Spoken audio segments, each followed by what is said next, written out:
Hello YouTube, welcome back to the channel. It's your boy Kensou. You already know who it is. You're on my channel, you should obviously know. If you made it here, thank you.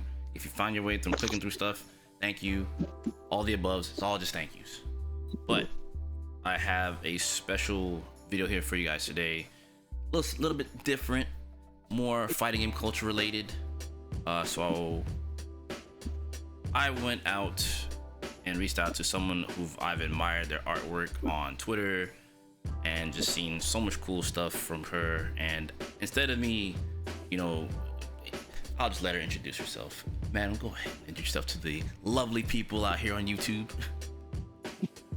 Hello YouTube, it's me, I'm Vicious Shadi. I draw things, I drink more coffee than any human should. And sometimes I'll play fighting games, whether I play them good or not. But my main go-to games are Tekken, Guilty Gear. I am hoping to branch out a little bit though, because I know all the kids are talking about Grand Blue, and I'm like, well, see what that's about. So, but for now, try to get back in with Tekken and figure out how to get to grips with 8. Although with them patching it every so often, I don't know. I'm dragging this out. Anyway, hi. Very genuine. I appreciate that. So, just to kind of kick things off, who's your biggest artistic influence? Is it anything from Capcom? Is it anything from Tekken? Any artist in particular? There's a couple.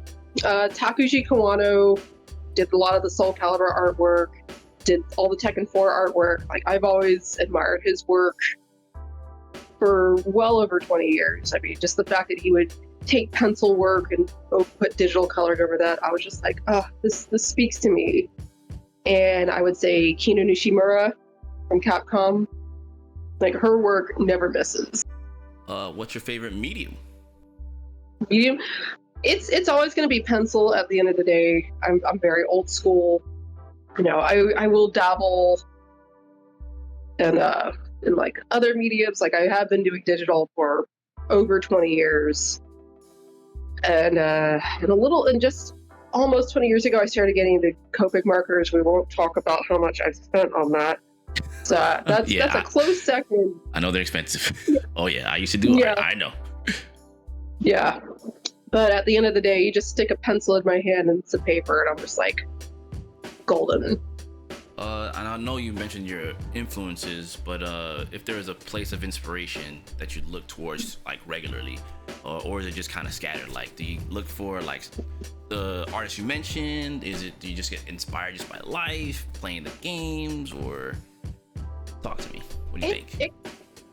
It can be any variety of things. Sometimes it can be, just something that happens IRL, and sometimes, lately I've been making a lot of Tekken memes because that's been doing well for me. Like, people seem to enjoy those, and it's pretty ironic though, because for the longest time I avoided doing meme art specifically because I'm like, oh well, I don't know, I don't really want my work to be associated with flash in the pan kind of things, but I basically 180'd on that because I was like, you know what though, people are really getting a kick out of these. It's making them smile, making them laugh, and I feel like especially in this day and age, like we need some levity. So I was like, you know what?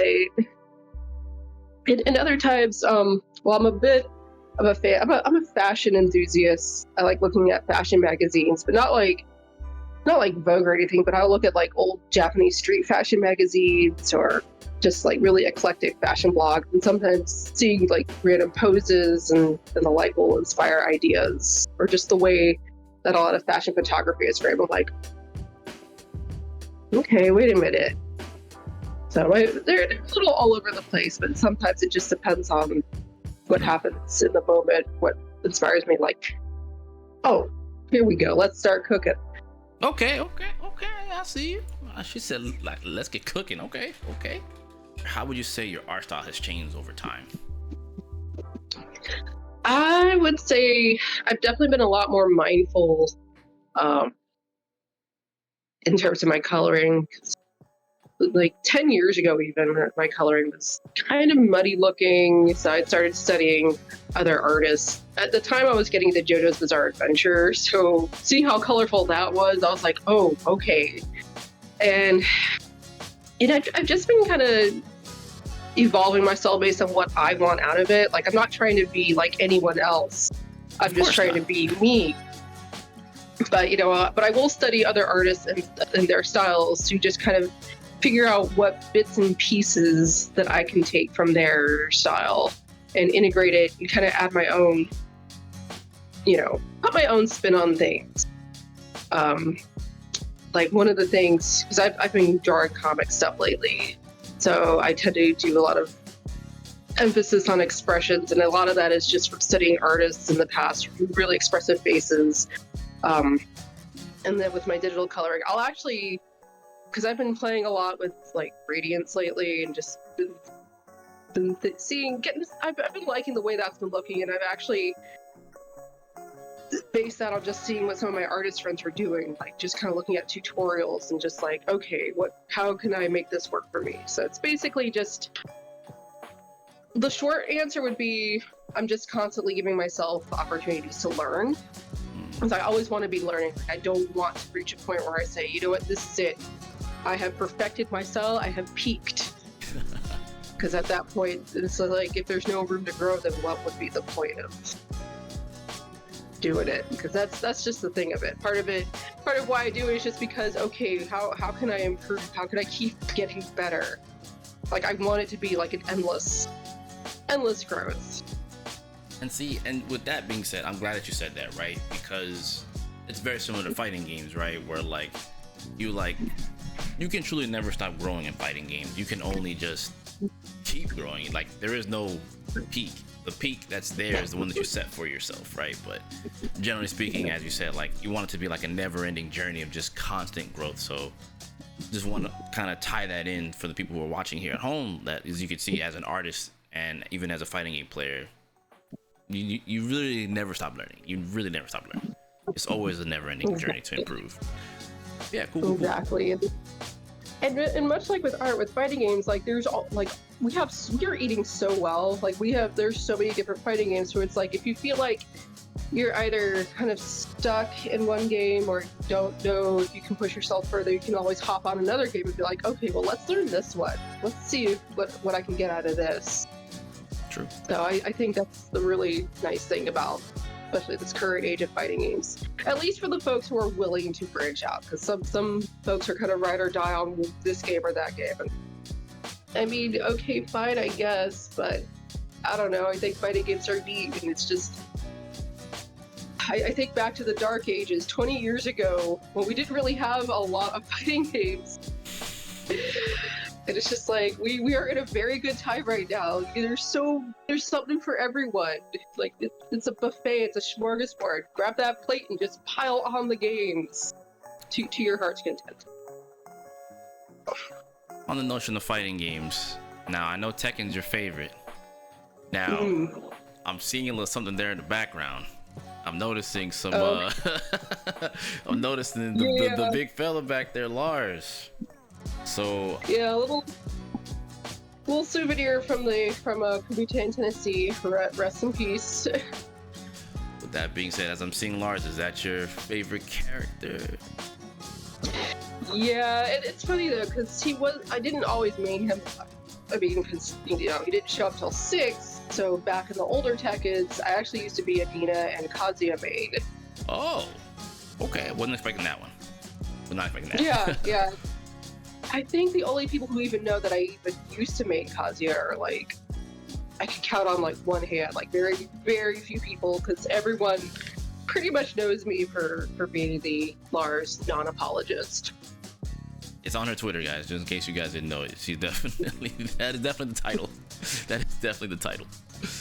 But yeah. So with that, knowing that you're like super big in Lars, like, what has fighting games done to inspire your art? Now, I know you mentioned the other artists previously, but like, in what way has fighting games kind of really pushed your artwork? Like, what is it from fighting games that pushes you as an artist? I think it's helped me to learn that, consistency, like repetition is key to improving. Like those are principles. Like for example, if I'm trying to figure out, a certain combo in Tekken, and I have to keep practicing that same combo before I can get it consistently. And as with art, if I'm wanting to improve on a certain coloring technique or just on anatomy as a whole, again, I just have to keep doing it and doing it and doing it until I get it right. So there's a lot of principles of repetition and consistency that I could see in fighting games that I can also apply to my own work. Okay. Now, I know you've done a lot of art for Tekken. Is there any other fighting games you've done any kind of artwork for, like Guilty Gear, Street Fighter? Yeah, I've been done a fair share of Guilty Gear. I'm actually starting some work on some Street Fighter sticker sheets. I was like, I haven't done much Street Fighter stuff yet. I should do that. And I'm wanting to do some KOF because I started dabbling with some KOF and just kind of got backburnered. I actually want to do some Soul Calibur stuff because I feel like that's so underrepresented, and I love Soul Calibur so much. So I'm just like picking up my pencil, like, be the change you want to see in the world. That's true. That's very, very true. But I also want to do some older and more niche stuff. Like I was like rival schools, because I will always preach the gospel of rival schools every chance I get. Just take my wallet. Whenever you decide to make that, just take my wallet. I know Capcom had that survey thing a little while back, and I told the survey, listen, you don't even have to make a new Rival Schools game. Just give me a collection of of Rival Schools and Project Justice, and I will be fine. Just something, please. I need accurate Street Fighter V is a fine crumb, but I need more. I need the whole thing, please. I need more. I respect it. Yeah, so like with that, like so talk to me a little bit about Noctis. Because I know Noctis is like your boy. Noctis is like your boy. Okay, yeah, so it's actually kind of a really funny thing. Because I literally picked up Final Fantasy 15 at the time because I had just gotten my PS4 at the time, and I had Street Fighter 6, but I didn't have a stick to play it on. So I was like, okay, well, I need something to play while I wait on one, my stick, and two, for Tekken 7 to come out. Oh, Street Fighter 5, Yakuza 0. Yeah. So I was just like, okay, well, I need something to play because Yakuza 0 is not out yet. Tekken 7's not out yet. I don't have a stick for Street Fighter. So I'll just pick up this cute little Final Fantasy game because I haven't played Final Fantasy in years. So, and I was like, oh right, this is with that emo kid. Cool. Well, that's fine. I'll make emo jokes the whole time, I guess. And it turned out, actually, he's a huge nerd who likes fishing. I can't make fun of him. He's too relatable. Wait a minute. And I remember when Tekken 7 came out, and I was, streaming it, and I was telling my friends, like, guys, wouldn't it be the funniest thing if they put Noctis in Tekken? LOL, ain't no way. And then later that year, the Noctis reveal came out, and my Twitter notifications were completely obliterated.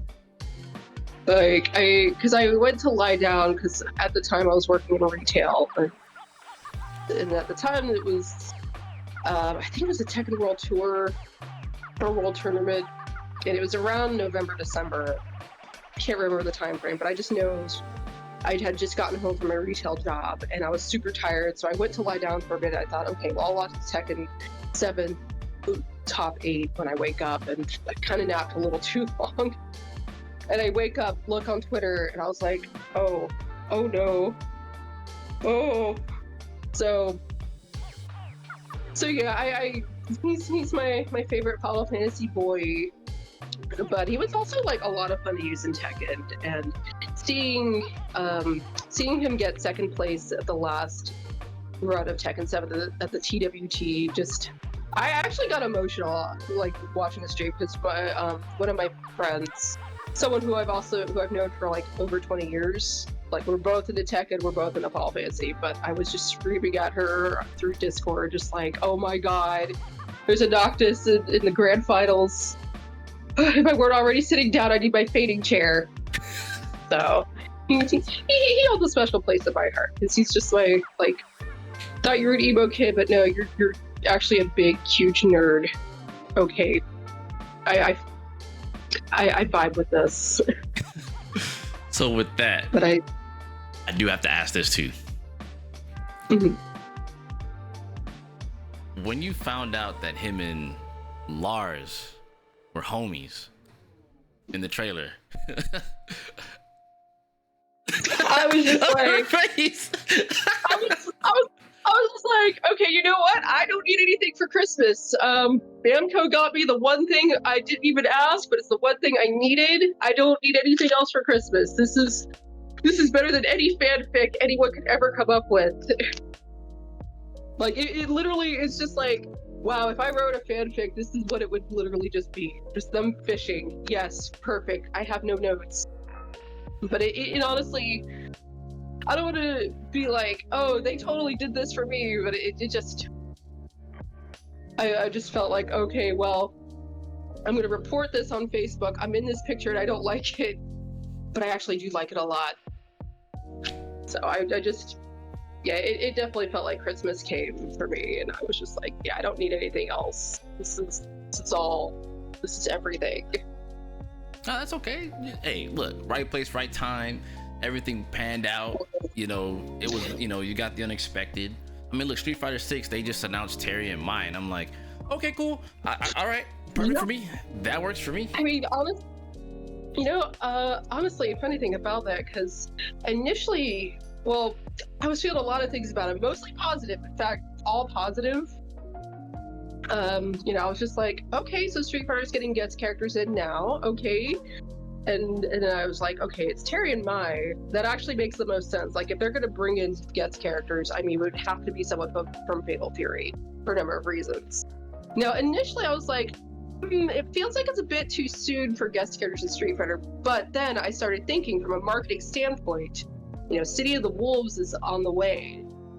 So putting Terry and Mai in Street Fighter will keep the name, will keep those characters fresh in people's minds. Yes. And interestingly enough, Harada was actually tweeting because folks were asking, hey, can you put this guest character? Can you put that guest character? Like, they were naming characters from like Virtua Fighter and Bloody Roar, and he was explaining, well, thing is, as much as we would like to put those characters in, thing is, younger generations are going to look at these characters and say, who? So, and because neither of those, those titles have any new games at the moment, it's hard for those characters to be fresh in people's minds. So, thinking on all that, it's like, okay, actually though, this is actually a very smart move on Capcom's part, and by extension SNK, because SNK is trying to get City of the Wolves as fresh in people's minds as possible, and Capcom's like, you know what, let's collab on this. Let's help each other out. So, sorry, it's a bit of a tangent there, but having brought that up, I thought maybe I'd throw in my 2 cents. Oh no, nothing wrong with that. Yeah, nothing wrong with that. Yeah. I think, like I said, like between you getting Noctis, me getting Terry and Mai, I'm just like, wow. Yeah. Perfect. We're winning. Perfect. We're winning. Yeah, it's such a good time for fighting games. Like, it really just is. Guys. Good. No, I was gonna say, yeah, it honestly, I feel like it hasn't been this good since the 90s. Like, I'm not even, like, 2009 is a close second, but I really feel like this era, like, where we're at now, is just the strongest it's been in a very, very long time. With that, if you could describe, like, your time so far in FGC, like, just how's it been for you being in the FGC, like, pretty much all this time? Whether it's by way of just, attending an event, playing in events, or, what have you, watching it, like...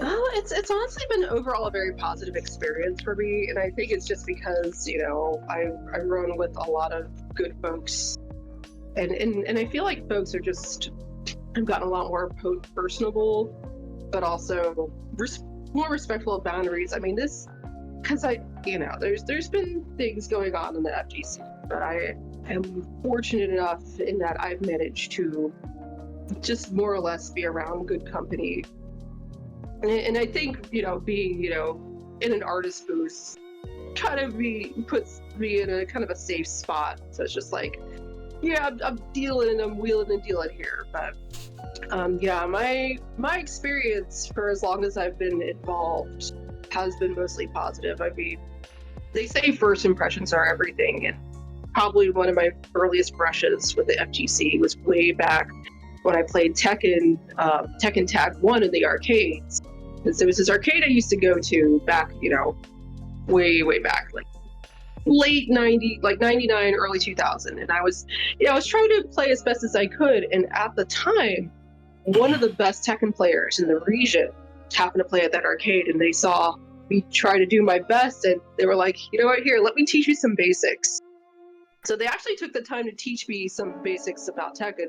They even tried to teach me about wave dashing, and sadly that hasn't stuck. Wave dashing, gotta work on that maybe. I don't know. I'm a Lars player. I probably don't need a wave dash. But yeah, just that very first brush, that interaction, like pretty much set the tone for how my experiences with the FGC have been. And there were years after the arcade closed, I just kind of enjoyed fighting games, from the comfort of home.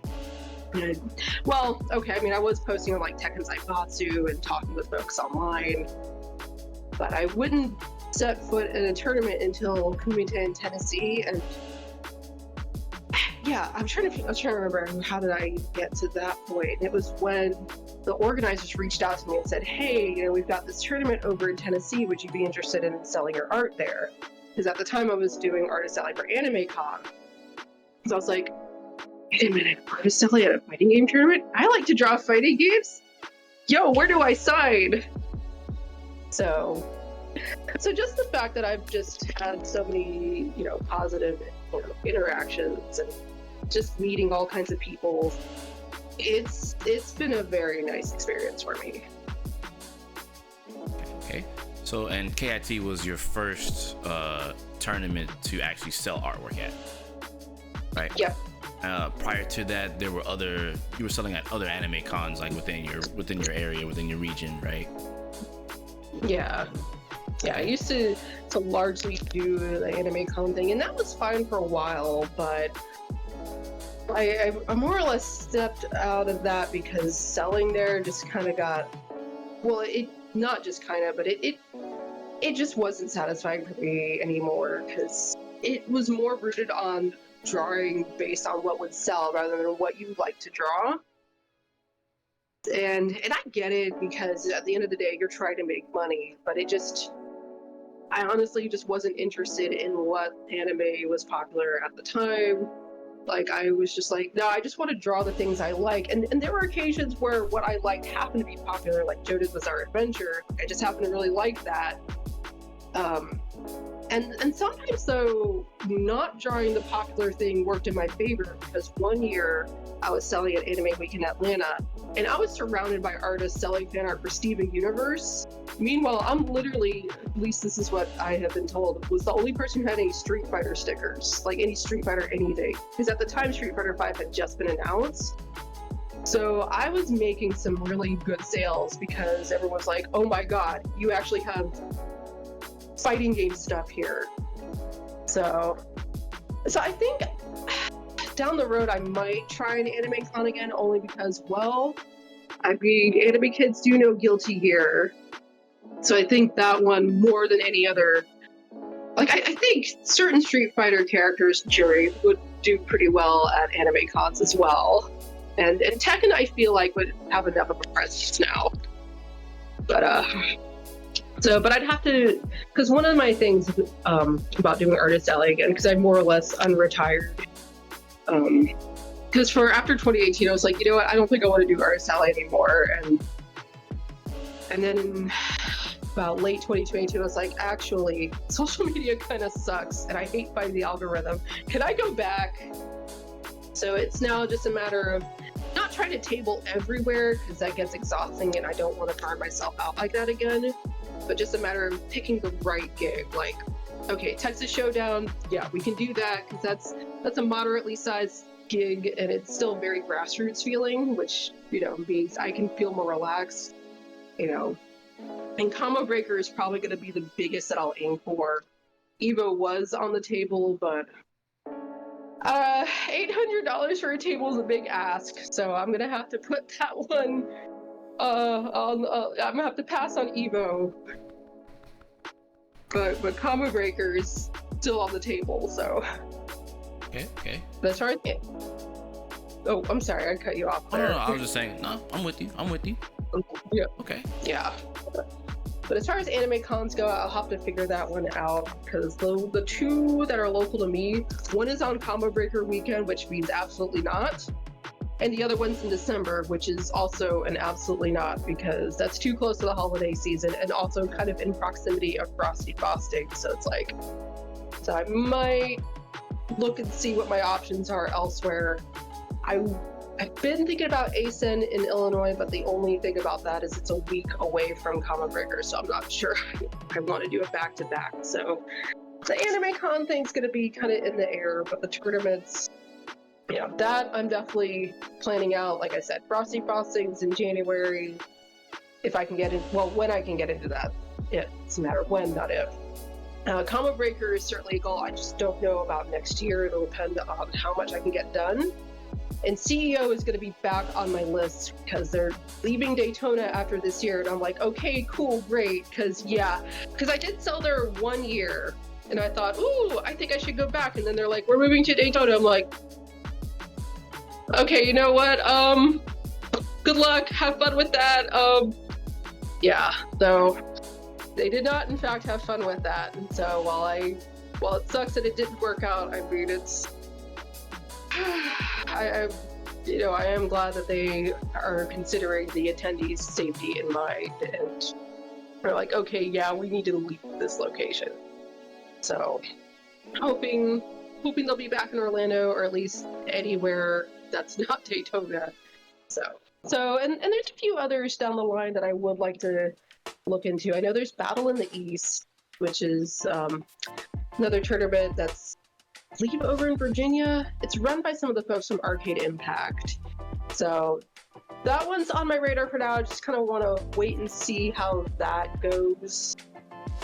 And I know there's Tampa Never Sleeps. So that one I'll probably consider as like a backup if I can't get into one of the other gigs. Because ideally, I just want to do 2, no more than 3 per year, because again, I'd rather just go all in on a smaller number than spread myself out really thin. Like, I mean, I know there are plenty of artists who go to all these gigs, and that's great, and I'm glad that they have the means to do that. But I am getting up there in my years, and I don't have the stamina I used to. Like, some days I'm feeling my age, and I'm just like, okay, we gotta pick and choose our battles on this one. So let's make the hits count. So as regrettable as that is, oh shoot, I forgot that there's also DreamHack, because there's DreamHack Atlanta, which probably gonna pass on this year, but next year I'll think about that one too. Okay. That said, I do kind of final round. Yeah, I forgot about. Well, I haven't forgotten about it, but it's definitely out of sight, out of mind. But like listening to you now, like I guess you've been around to a lot of the tournaments already so far for selling your artwork so far, or at least a good amount. A little bit. I've sold at Comite in Tennessee a few times. I've sold at Texas Showdown a few times. Sold at Frosty Frostings and Combo Breaker and CEO once each, and Final Round. But the 1 year I finally got to sell at home was their last year. I was like, oh. So you know, I've made a few rounds, and I've just been, you know, kind of making myself aware of the others, just because that way it's like, okay, well, if I can't get into my first choice, then maybe there's my second choice.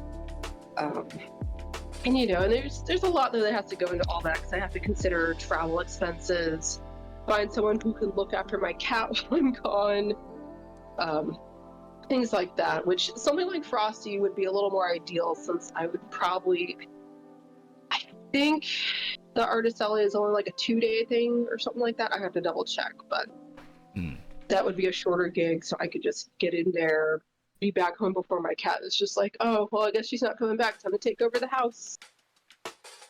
But for something like Combo Breaker, I mean, I would be gone for a little longer. Because knowing how Memorial Day travel can be, I would be like, okay, well, I need to leave that Wednesday and then probably come back on Tuesday. Yeah, just to try to. Just trying to move around on the Monday to try to fly back. Those never go over that well. Especially, I'll tell you right now, especially from Evo, I try my best not to leave on a Monday. Better leave. If you leave on a Monday, it needs to be bright and early. I'm talking like 4 or 5 a.m. Get out. Otherwise, flight layovers, delays, they're gonna happen within. Yeah, just Monday's never a good day to leave late.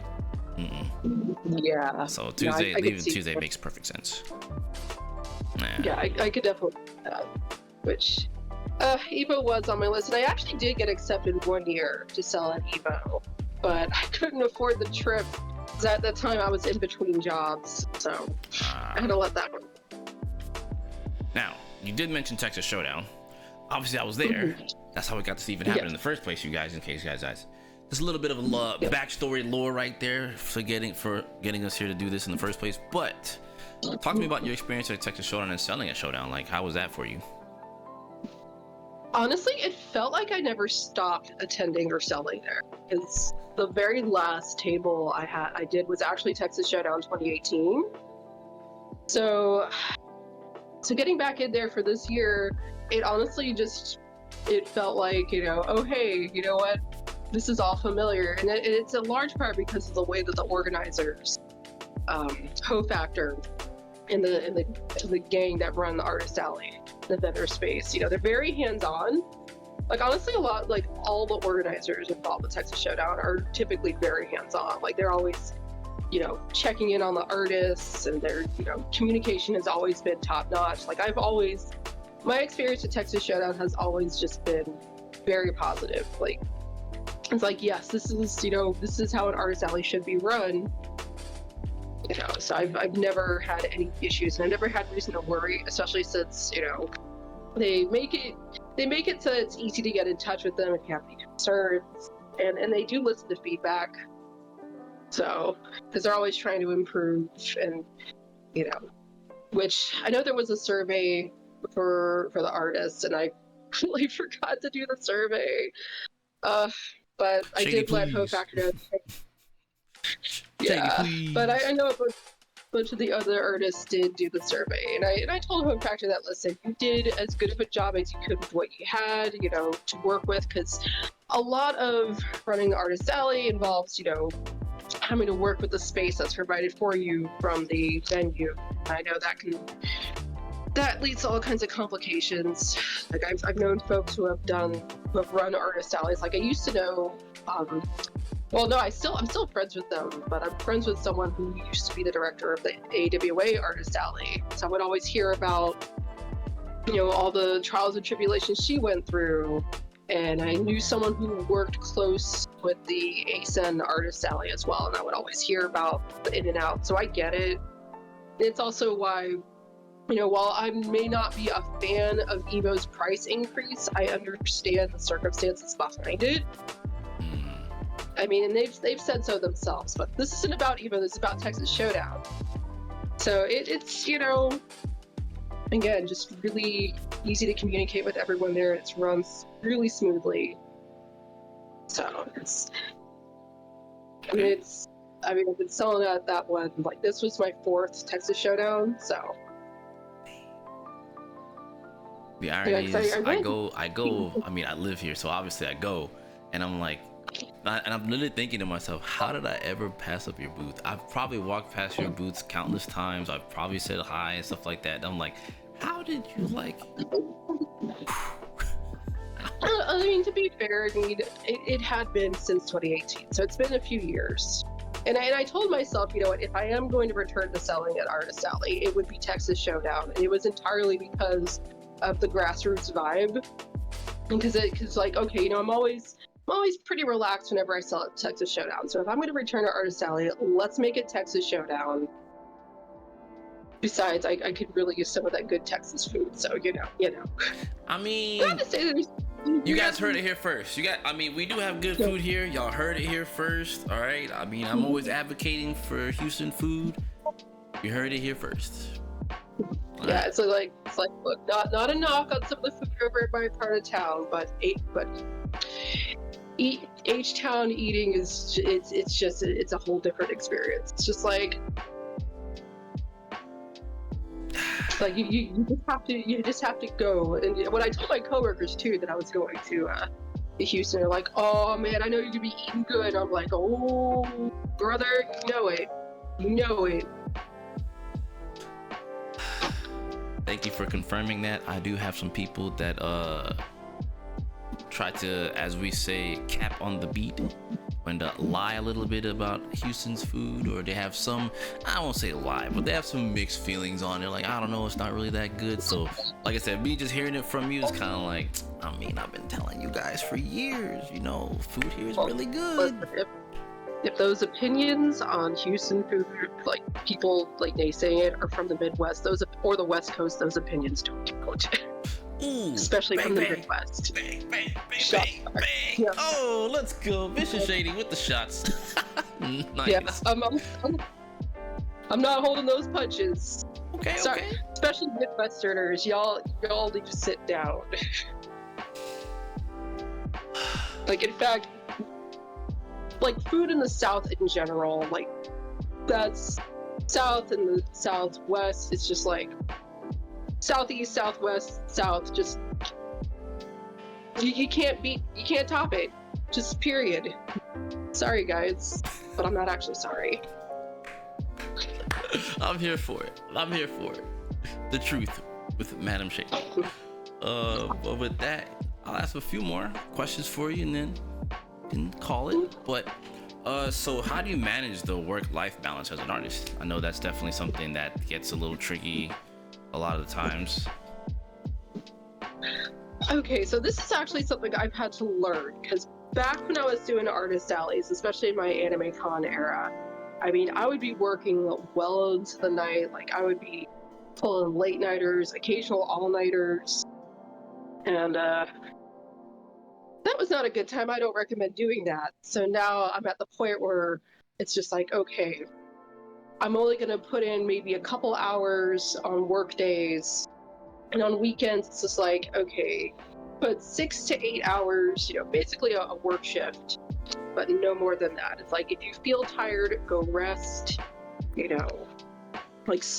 tell myself, you have to stop, but I also tell myself, okay, I know you want to draw all the things, but you're only going to draw 2 of the things, because if you try to draw all the things, you're not going to get anything done. So it's more of I'm putting more of an emphasis, words are hard, emphasis on progress and rest. Like, rather than trying to do everything, it's like, try to focus on the 1 or 2 things.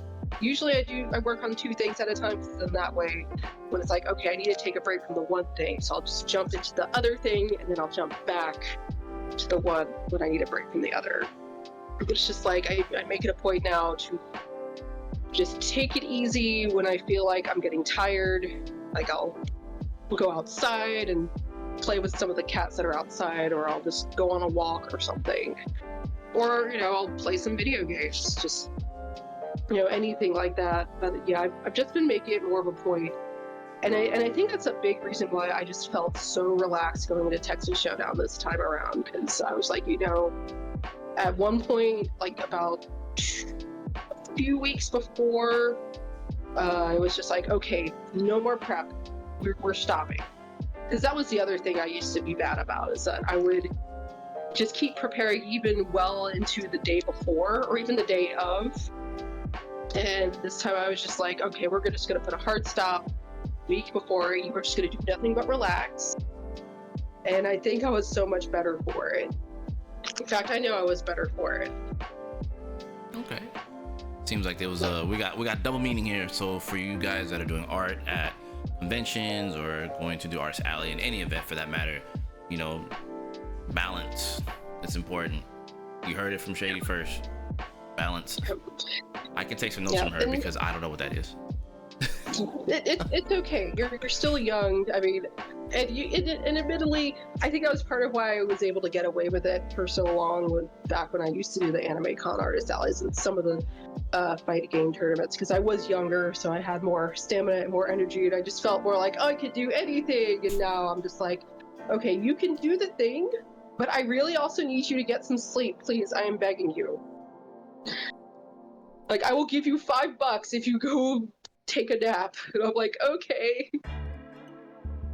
Fair enough. But I also admit, because I am planning on just doing fewer, like, since I'm doing fewer tables, it's probably easier for me to say, okay, well, I can afford to take breaks.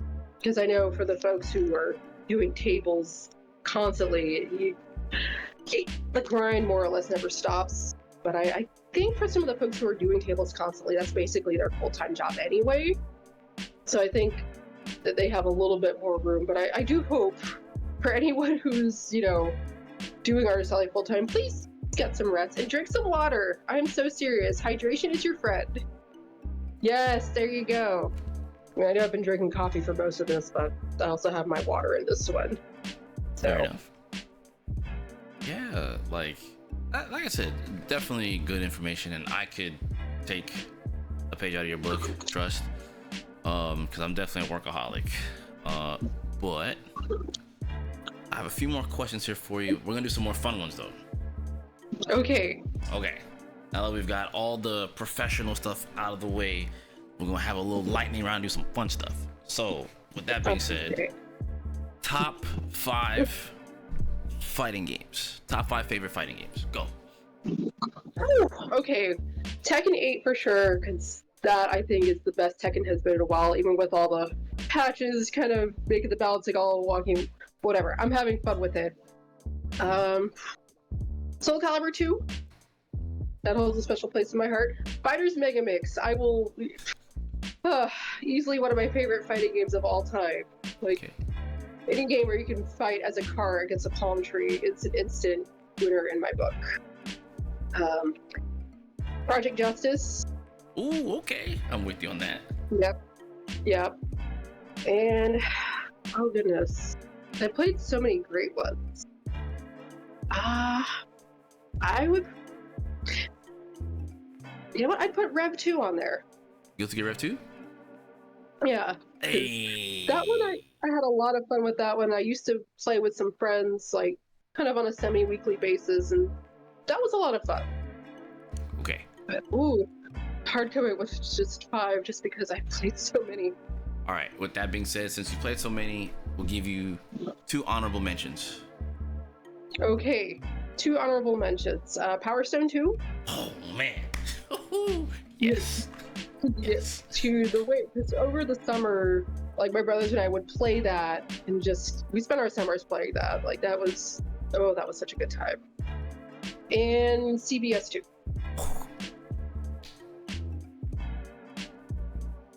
This is the start of a great friendship. It's the start of a great friendship.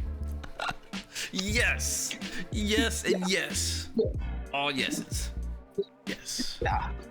Okay. If I were to get a third honorable mention, it would be Third Strike.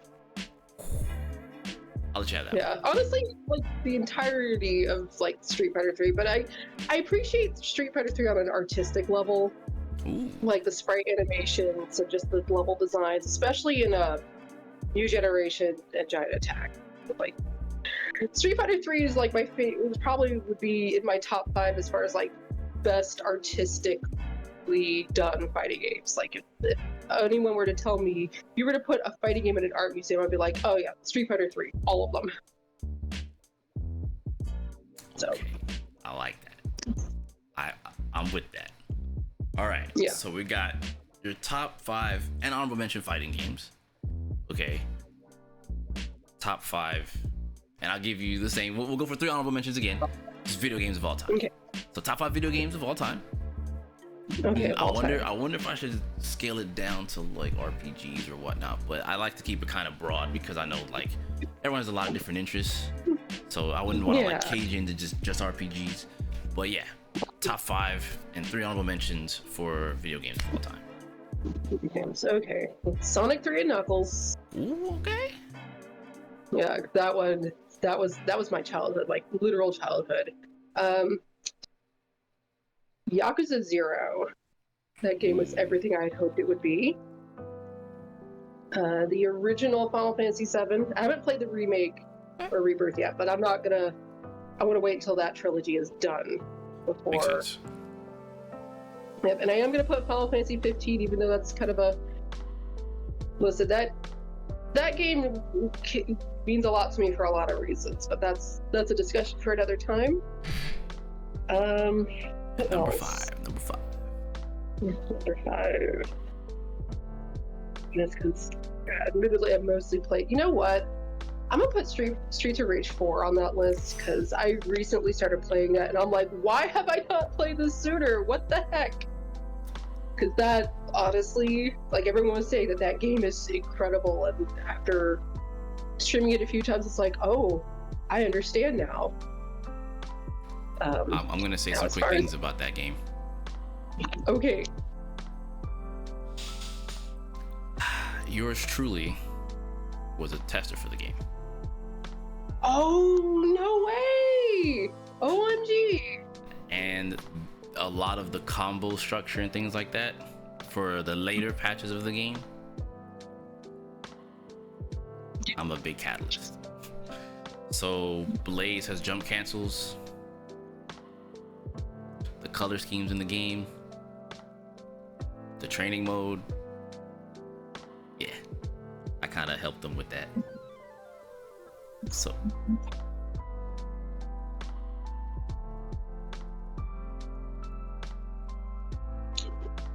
Alright, anything? there we go. Okay. Okay. Had to get back in. Okay, but yeah, Streets of Rage 4. Yeah, that's definitely I mean and say that's Kensou edition. You have done the Lord's work, and for that I salute you, sir. Thank you. I do what I can. All right, the honorable mentions. Honorable mentions. Metal Gear Rising: Revengeance.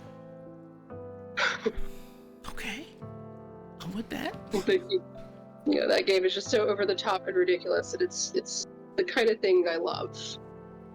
And on that the vein of ridiculous and over the top, No More Heroes. Travis touchdown. Okay.